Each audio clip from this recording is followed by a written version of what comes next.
Je vous parle parce que c'est un grand moment. La pyramide a enfin été rendue à sa véritable utilité. La pyramide est une arme spirituelle, intellectuelle surtout. C'est une arme religieuse aussi, la pyramide.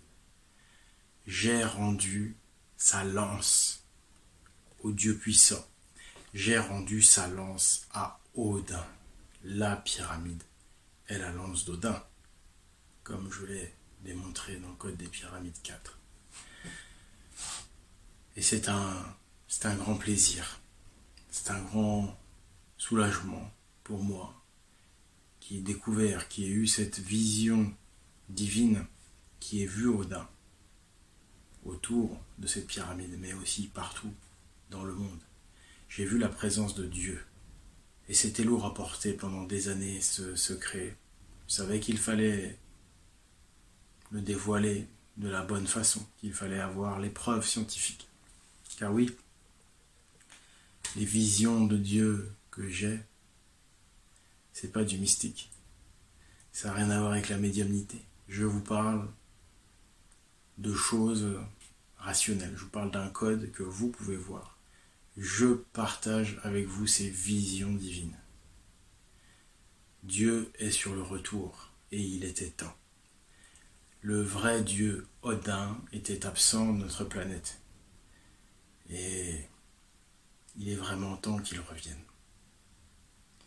Alors je lui ai rendu sa lance et j'en suis profondément heureux.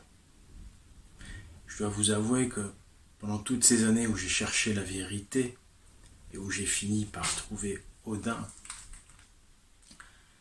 j'étais motivé, comme je le dis à chacune de mes vidéos, par deux principes, la vérité et la justice. Ce sont ces principes supérieurs qui m'ont guidé. C'est grâce à eux que j'ai pu arriver au bout de cette quête. Parce que si ce n'avait pas été ça ma motivation, je n'aurais pas été jusqu'au bout. Parce que ma partie humaine a beaucoup souffert. J'ai toujours réfréné ma partie humaine.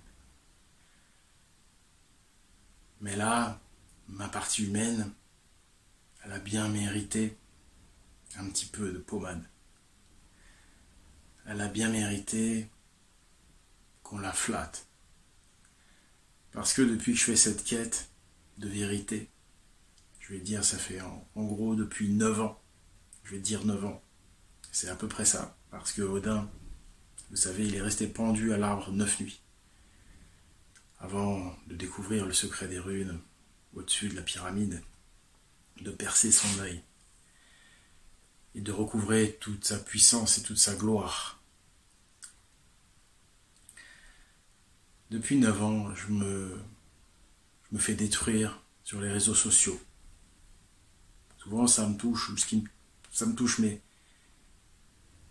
je travaille sur moi, j'ai toujours continué parce que je savais qu'au fond de moi, je savais pertinemment que ce que je disais était vrai, que je n'avais rien à me reprocher. Et que toutes ces paroles, je ne pouvais pas faire grand-chose contre elles et que si je luttais contre ces paroles, je perdrais mon temps et j'avancerais plus dans ma quête. Donc j'ai sacrifié mon ego, j'ai sacrifié mon image auprès de certaines personnes de mon entourage peut-être qui ne me connaissaient pas suffisamment et qui m'ont jugé par rapport à ce qu'on dit de moi sur internet. Mais je dois avouer que ça fait mal. Ça fait mal quand même à ma partie humaine. Et donc c'est pour ça qu'aujourd'hui, je me permets de m'exprimer. De laisser mon ego s'exprimer. Et je peux vous dire que je suis heureux. Voilà. Et ma partie humaine, elle a sa revanche aujourd'hui. Parce que tous mes détracteurs qui m'ont sali, ils vont connaître la justice divine. Ils vont connaître le retour d'Odin. Et ils seront jugés, comme chaque être humain.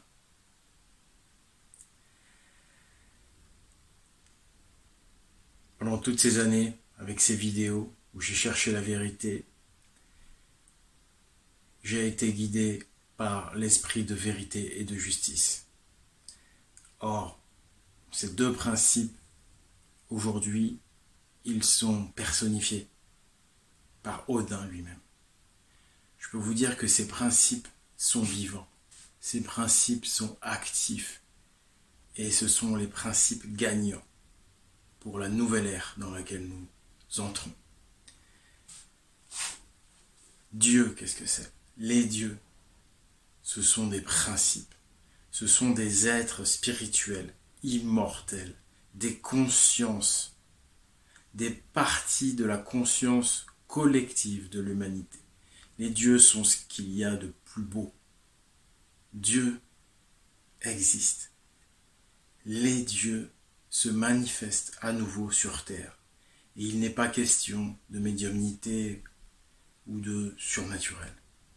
Les dieux sont présents. Regardez, Odin est là. Les informations sont inscrites partout autour de vous. Dans votre culture maternelle, dans votre langue maternelle, dans les monuments les plus prestigieux, dans les livres sacrés. Que vous soyez scientifique, rationnel, athée ou croyant dans les forces surnaturelles divines, peu importe. Ce code des dieux, il est présent, physiquement, rationnellement. Que vous soyez athée, agnostique, croyant, la présence divine est là. Que vous en déduisez que ce sont des hommes extrêmement sages qui ont déposé ce code pour Dieu, ou que ce soit les anges de Dieu, les elfes d'Odin qui l'ont déposé pour lui, ou que ce soit les esprits des dieux ou l'esprit d'Odin lui-même qui par une force surnaturelle a influencé les hommes à le faire pour lui, ou peut-être même, libre à vous de croire que Odin a lui-même érigé ce code par sa simple volonté. Peu importe, les faits sont là. Les monuments existent, ils sont matérialisés.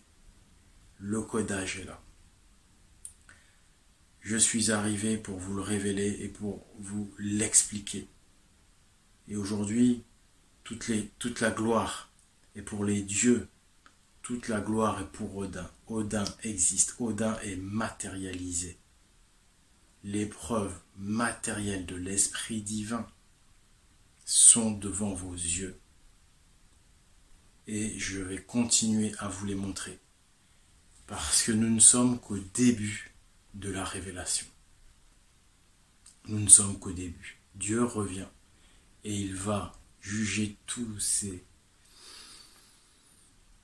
personnes immondes qui m'ont fait une sale réputation. Et toutes les autres personnes immondes, bien sûr, qui font des choses bien pires. Car aujourd'hui, l'état de la terre est évidemment bien pire. Et ce que j'ai subi comme calomnie, ce n'est rien évidemment à côté de tous les autres maux du monde, toutes les autres catastrophes bien plus graves, évidemment. Je conclurai en parlant de l'Apocalypse de Jean. Odin est le père de tous les dieux. Odin est le père du Christ aussi. Et dans l'Apocalypse de Jean, c'est pourquoi on retrouve chapitre 1, verset 7. Lorsque Dieu revient sur terre, il est écrit « Tout œil le verra, et même ceux qui l'ont percé. » Je crois que personne, en tout cas jusqu'à présent, aucun chrétien n'avait compris pourquoi on parle de percer son œil. On aurait pu écrire « Même les aveugles verront Dieu ». Là, on a parlé de percer un œil. C'est évidemment en rapport avec Odin et son sacrifice au-dessus de la pyramide. Donc je terminerai en disant gloire à Odin, gloire à mon Père qui est aux cieux. Je suis fier de lui avoir rendu sa lance. Gloire à lui, gloire à tous les dieux. Et maintenant, je peux conclure amour sur vous tous, mes frères et sœurs, ceux qui vont voir Odin, ceux qui vont faire l'effort de travailler pour le voir. Et toujours, bien sûr, on continue pour la vérité et la justice. Mais c'est vrai que maintenant que j'ai pu rendre sa lance à Odin, le Père des dieux, notre Père qui est aux cieux, mon âme est soulagée. Et Et c'est pourquoi je crois que je vais pouvoir partager plus d'amour avec vous. Parce que j'ai fait une partie de mon job. Voilà. À bientôt. Au revoir. Toujours pour la vérité, la justice et dans l'amour de Dieu.